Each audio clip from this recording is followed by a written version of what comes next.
back at it. Hello, hello. So, listen, I got a bunch of new suggestions, which I appreciate from everybody. That is always, always, always a good thing.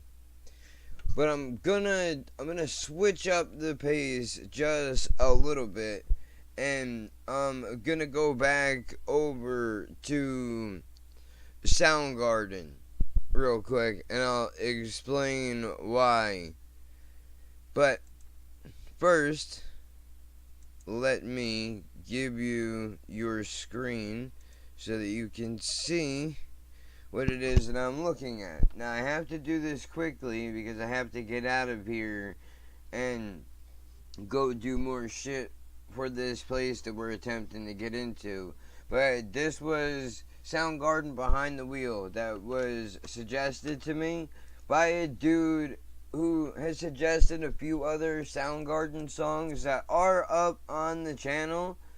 And dude, I mean, these guys are killer, bro. I really have enjoyed everything, 99% of things that I've heard from them. And I know that we just did Ginger yesterday, but I don't want to be locked in a box here. So let me just switch it up a little bit, man. Make it fun and interesting for everybody. So I'm going to shut the hell up and just go with it.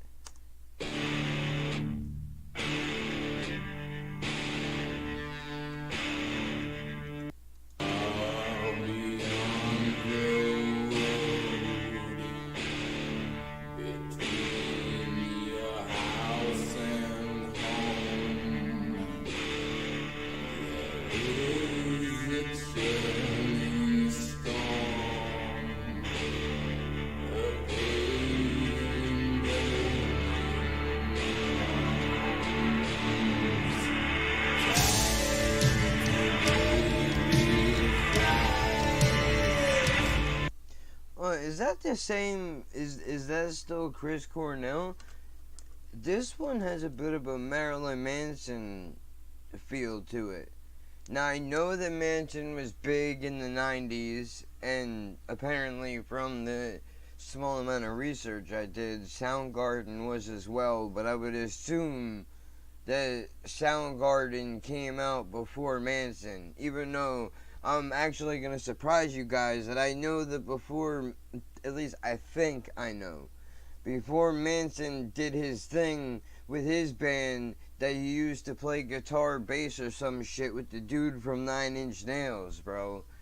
I think that's right. I'm probably wrong, so, don't take whatever I say to the bank, dude. I'm just telling you what I think I remember.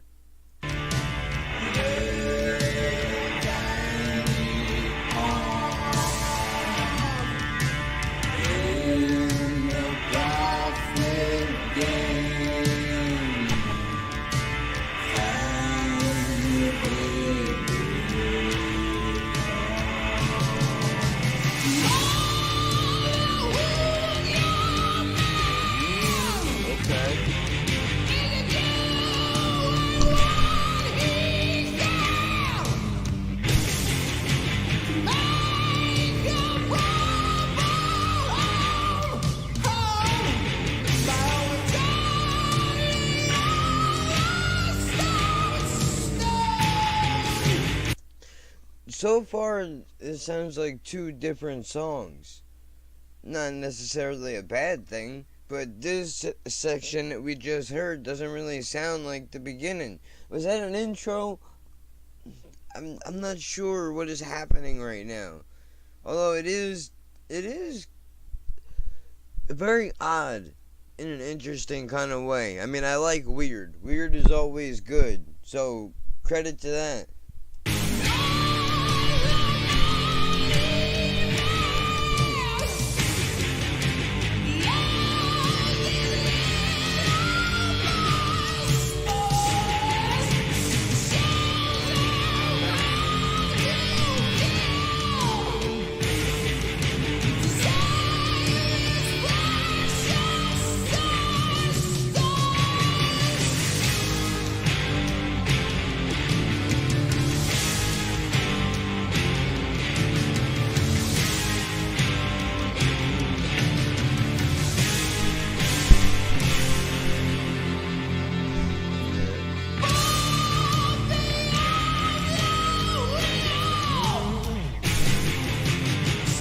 And for the record, I don't know a single word of anything that he has said so far, other than I thought I just heard him say behind the wheel. That's about it.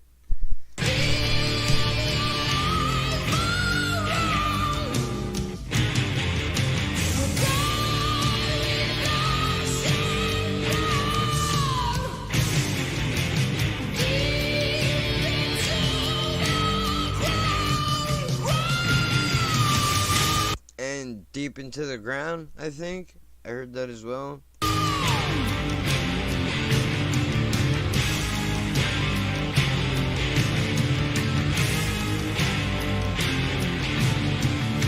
Now I can sing in the background. I can hear where if this was going to be done live, there could be an orchestra that would be on stage with them. I can see how that would work.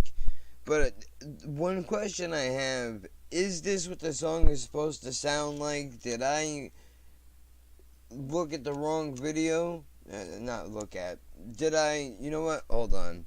I really should throw a sound effect my way, because for the way I just said that, I really should be. But, you know, what are you gonna do? Is this an unmixed version or whatever it is? I'm gonna have to, I'll look more into it.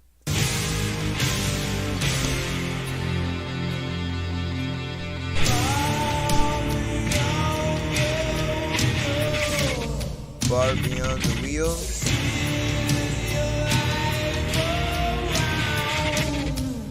Okay, and then to answer my own question from earlier, now I can hear, I guess it took a second for my ears to tune to his vocal style in this particular song, but now I can hear that that is him.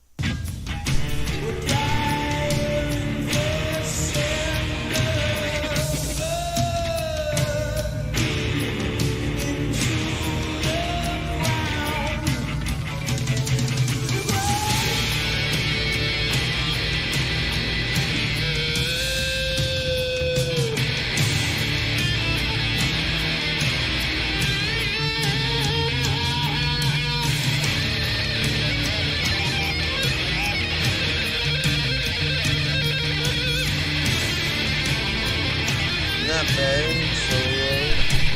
Not bad.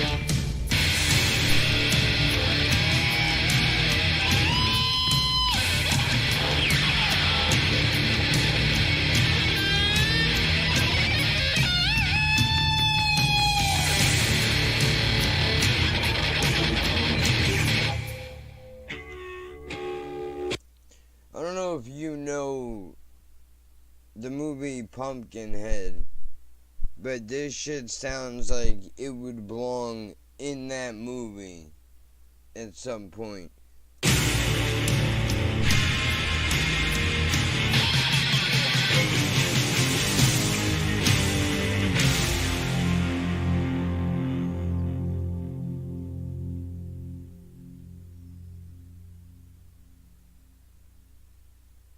That's it? That was a weird one. I'm not gonna lie. Definitely was a little bit strange. But, I mean, hey man, I guess that's what makes them unique, right? I mean, I don't really know enough about the whole genre of music, but I mean, I give them credit for not sticking to the cookie cutter mold that is metal or rock, whatever that would be considered, because I've just recently figured out that there were a whole bunch of different genres, and it's a little bit overwhelming. Oh, fuck you! Oh god! What the fuck? What the fuck? Okay? Not okay! I was just listening. That's what it felt like when I heard that. It's exactly what went through my head. So I don't know, man. That one was definitely weird. I'm gonna look and see if I can find a few other versions of that song to see if I possibly stumbled on an uncut version of it or if it's made to sound like that on purpose. If you know whether it is or not, tell me, because I've heard DMX put an album out, or his label put an album out, I'm not sure, where they released a greatest hits album, and it was all shit that was uncut, in the sense that, like, the songs are there, the beats sound completely different, and he sounds like shit. I mean, I guess it shows you the magic of what can be done in a studio, but it was not good, man. Like, comparing the two things together sounded like completely different things altogether. It's pretty. I'll show you what I'm talking about. I'll pull it up a little bit later if I have the time to do it today, and show you guys what I'm talking about, because it's the difference is ridiculous. Like, it's insane, and maybe I'm biased because I liked his music from the first album, so maybe that's what it is. I mean, I guess if you would say, if you were a hardcore fan, you would get it and just listen to it anyway, but I can't even. not at all, dude. It's not good. I want to hear the dude at his best. You know what I mean? Not when, to me, the album came off like somebody on his record label, somebody that he worked with, got pissed at him and was like, you know what, I'm gonna put out a whole bunch of things that sound all fucked up, because fuck everyone. That's basically it. It just doesn't make any sense. But anyway, I'm gonna see what I could do today with the rest of the stuff, because I do have a lot to go through. I mean, just from last night to today, I wound up getting, hold on, let's see,